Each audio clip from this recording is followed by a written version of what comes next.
नमस्कार फ्रेंड्स, वैदिक विकास चैनल से मैं मनसा बसरवैया आप सभी का हार्दिक स्वागत करती हूँ। संक्रांति आने वाली है, सभी के मन में प्रश्न चल रहे होंगे, संक्रांति कब है, कैसे है और क्या क्या पुण्य दान करना है।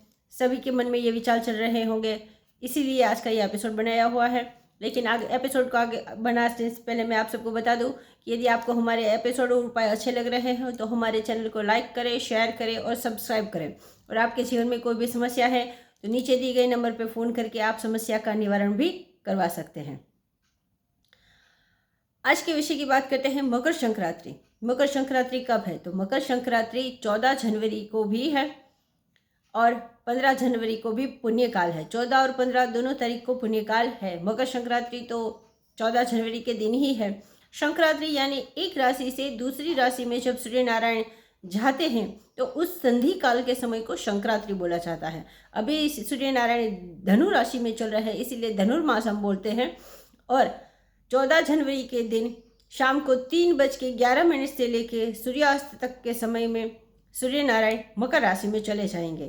तो 14 जब भी संक्रांति का समय होता है जो संधि काल, उससे पहले 40 घटी पहले से उसका पुण्यकाल शुरू हो जाता है। और इसीलिए 14 जनवरी को शाम को 3:11 से संक्रांति काल शुरू होता है। लेकिन उसके सुबह के समय से ही आप स्नान, जो पूजा पाठ करना चाहते, दान जो भी करते हैं वो कर सकते हैं। इसीलिए 14 तारीख को सुबह से ही सूर्योदय के साथ ही पुण्यकाल शुरू हो जाता है और 15 तारीख को भी सुबह के समय तक पुण्यकाल है। इसीलिए 2 दिन तक आप जो संक्रांति से जुड़े कर्म, विधि विधान और दान, व्रत, तप, जप जो करना चाहते हैं वो 2 दिन आप कर सकते हैं। ये जो मकर संक्रांति है उसमें सूर्य नारायण उत्तर के हो जाते हैं, इसीलिए उसको उत्तरायण बोलते हैं। और जब कर्क में सूर्य नारायण जाते हैं उसे दक्षिणायन बोलते हैं। दक्षिणायन में देवों की रात्रि हो जाती है जो जून महीने से होती है। जून से लेकर जनवरी तक दक्षिणायन होते हैं, तब देवों की रात्रि चलती है। और ये मकर संक्रांति के दिन देवताओं का दिन शुरू होता है और इससे सारे के सारे पुण्यकाल और जो भी सौभाग्यशाली प्रकृति, जीवन और हर एक इंसान के जीवन में प्रकृति, विकास, प्रगति और दिन शुरू हो जाता है। इस समय में जो भी किसी इंसान की मृत्यु होती है तो उस आत्मा का भी विकास, गति सीधे भगवान के लोक में हो जाता है, क्योंकि ये समय देवता भी जग चुके होते हैं और इसे देवताओं का शुभ काल भी बोला जाता है। इसीलिए इस समय में दान, व्रत, तप, जप जो भी आप करें उसका करोड़ गुना आपको पुण्य मिलता है। तो इस समय में आपसे जो भी बन पड़े वो अवश्य करें। बात करते हैं, कुछ लोगों का पूछना है एकादशी भी कब है? तो 13 तारीख को एकादशी शाम को 3:17 से लेकर 14 जनवरी 5:52 तक एकादशी चलेगी। और 14 और 15 दोनों दिन आप संक्रांति मना के उसका पूर्ण व्रत, तप, जप, यज्ञ जो भी करना चाहते हैं वो सब कर सकते हैं। बात आगे करते हैं मकर संक्रांति के विधि विधान की। तो मकर संक्रांति के तो कितने सारे पुण्य बोले गए हैं, आप जितना करें उतना कम ही है। लेकिन सबसे महत्वपूर्ण पुण्य बोला गया है स्नान का।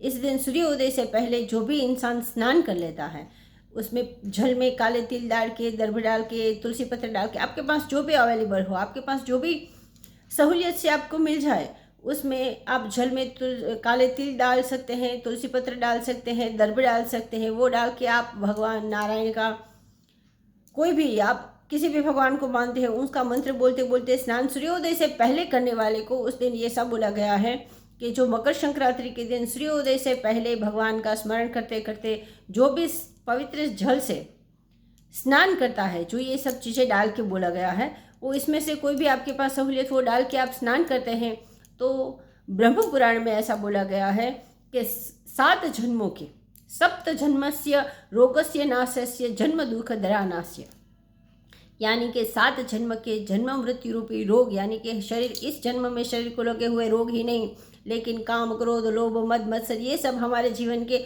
बहुत बड़े रोग हैं जिसके कारण जन्म मृत्यु रूपी संसार में दुख भोगने पड़ते हैं। तो उस सारे 7 जन्मों के दुखों से हमें मुक्ति मिल जाती है। और दूसरे दारिद्र नाशस्य, यानी कि दारिद्रता यानी धन का नाश। धन का नाश, जो नाश है वो धन का नाश दुख तो है, लेकिन इस शरीर के इस धन का नाश है वो तो कोई इतनी बड़ी बात नहीं हुई, लेकिन पुण्य का नाश हो जाता है। सच्चा धन इंसान का वही है जो उसको इस जन्म में भी काम आता है और मृत्यु के बाद परलोक में भी काम आता है। तो धन का नाश यानी कि पुण्य नाश हो जाता है। इसीलिए सूर्योदय से पहले स्नान करने से 7 जन्मों के रोगों का भी नाश हो जाता है और 7 जन्म के पुण्यों का भी उदय हो जाता है। इसलिए आपसे जो बन पड़े वो सब तो अवश्य करिए, लेकिन मकर संक्रांति के दिन सूर्योदय से पहले पवित्र जल से स्नान अवश्य करें। तो बिना कुछ आपसे जो बन पड़े वो होगा, लेकिन इस पुण्य के अधिकारी तो आप अवश्य ही हो जाएंगे। बात आगे करते हैं। इस दिन भगवान नारायण की पूजा पाठ करने से भी विशेष फल मिलता है। इस दिन भगवान नारायण को शंख में दूध लेके भगवान नारायण के ऊपर अभिषेक करने से 21 पीढ़ी तक जो कोई भी आपका दुख दर्द तकलीफ पीड़ा होती है उसका नाश हो जाता है और 21 पीढ़ियों का तर्पण अपने आप हो जाता है। इसीलिए आपसे जो भी बन पड़े वो अवश्य करें, लेकिन भगवान नारायण को पंचामृत से या दूध से अभिषेक अवश्य करें। तो आपके जीवन में सौभाग्य, धन, ऐश्वर्य, भगवान नारायण की कृपा आपको अपने आप मिल जाएगी। मकर संक्रांति के दिन सब लोग ऐसा बोलते हैं कि राशि के अनुसार क्या क्या दान करना चाहिए। वो तो आपकी सहूलियत के अनुसार आप जो कुछ भी कर्म हम जो करते हैं वो सारे कर्मों का फल भगवान हमको देते ही हैं, लेकिन आपकी इच्छा के अनुसार आप दान देंगे तो उसको वो इच्छा पूरी होने में जल्दी हो जाएगा। आपकी इच्छा जल्दी पूरी हो जाएगी, आपको वो सहूलियत जल्दी हो जाएगी। तो जो कोई इंसान चाहता है कि अपने बेटे का शादी हो जाए, लड़की की शादी हो जाए, तो उस लड़के के हाथों से आपको कुमकुम, लाल गुलाब, लाल चुनर और इत्र माता रानी के मंदिर में दान करना चाहिए। ऐसा करने से लड़के की शादी के योग और समय जल्दी हो जाता है।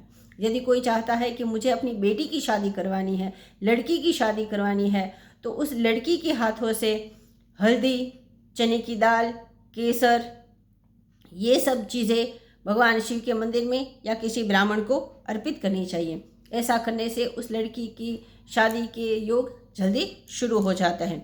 यदि आपको कोई भूमि, भवन, मकान, वाहन से जुड़ी कोई समस्या है या उसकी कोई उससे जुड़ी कोई इच्छा है, तो उस इच्छा पूर्ति के लिए आपको संक्रांति के दिन गेहूँ, गुड़, भीमसेनी कपूर का दान करना चाहिए। तो ऐसा करने से आपकी भूमि भवन से जुड़ी या उससे समस्या से जुड़ी कोई भी समस्या है या आपकी इच्छा है तो वो पूरी हो जाती है। यदि आपके जीवन में कोई कोर्ट कचहरी से जुड़ा कोई मामला है या कोर्ट कचहरी से जुड़ी कोई समस्या चल रही है, तो उसमें निवारण पाने के लिए या उसका रास्ता पाने के लिए आपको काले तिल, उड़द और सरसों के तेल का दान करना चाहिए। ऐसा करने से आपको कोर्ट कचहरी से जुड़े मामले हैं तो इस बातों में आपको रास्ते दिखने शुरू हो जाएंगे। यदि कोई इंसान ज़्यादा बीमार रहता है, बीमारी से जुड़ी कोई समस्या है, शरीर अस्वस्थ रहता है, बार बार बीमारी हो जाती है, बीमारी से जुड़ी जीवन में और घर में कोई समस्या है, तो उस इंसान के जो बीमार रहता है उस इंसान के हाथों से आपको गंगाजल और कपूर का दान करवाना चाहिए। उससे उसके स्वास्थ्य में बढ़ोतरी होती है। यदि कोई इंसान ऐसा चाहे कि मेरा रुका हुआ कहीं पैसे आपके फंस गए हैं या आप पैसे चाहते हैं, आपके घर में पैसों की तंगी है, पैसों से जुड़ी कोई समस्याएं हैं या कहाँ फंसा हुआ पैसा है वो वापस नहीं आ रहा है, वापस मिल नहीं रहा है, ऐसी कोई पैसों से जुड़ी कोई समस्या है, तो उसका निवारण करने के लिए आपको मूंग का दान करना चाहिए, गाय को हरा घास खिलाना चाहिए या शिव मंदिर में जाके भी मूंग का दान करवाना चाहिए। ऐसा करने से पैसों से जुड़ी समस्या जो होगी उससे आपको निजात मिल जाएगी। यदि आजकल ज़्यादातर बच्चे प्रतियोगिता परीक्षा में भी भाग लेते रहते हैं, तो प्रतियोगिता परीक्षा में बच्चे का विकास करने के लिए, उसमें जीत हासिल करने के लिए आपको बच्चों के हाथों से कुत्ते को बिस्किट दिलवाने चाहिए या रोटी खिलवानी चाहिए। ऐसा करने से प्रतियोगिता परीक्षा में आपका मनचाहा परिणाम मिल सकता है या बच्चों की जीत हो सकती है। और यदि स्त्रियां चाहती हैं कि मेरे पास श्रृंगार की चीज़ें कम है, गहने कम है, मुझे श्रृंगार से जुड़ी चीज़ें चाहिए, तो उसकी इच्छा पूर्ति के लिए आपको पंछियों को या कबूतर को सफ़ेद ज्वार देनी चाहिए। ऐसा करने से आपके पास गहने और श्रृंगार से जुड़े साधन ज़्यादा मिल जाएंगे। तो ये उपाय आपकी इच्छा के अनुसार आप संक्रांति के दिन करेंगे तो आपकी इच्छा तुरंत ही फलदायी हो जाती है, क्योंकि मकर संक्रांति के दिन 1 गुना दान करने से करोड़ गुना दान बढ़ता है। ये सब आप अवश्य करें, अपनी सहूलियत के अनुसार हो सके उतना ईश्वर का नाम जाप करें। और ये वीडियो आपको अच्छा लगे तो अपने मित्र और परिजनों को भी शेयर करें, ताकि उनका भी भला हो सके और वो भी अपनी इच्छा के अनुसार दान कर सकें। और ऐसा बोलते हैं कि हम खुद ना कर सके तो कोई बात नहीं, लेकिन दूसरों को सिर्फ बताने से ही उसके पुण्य के भागीदार हो जाते हैं। इसीलिए अपना भला करने तो सब चाहते हैं, लेकिन दूसरों को भला करने से ही अपना भला होता है। इस भावना के साथ नमस्कार।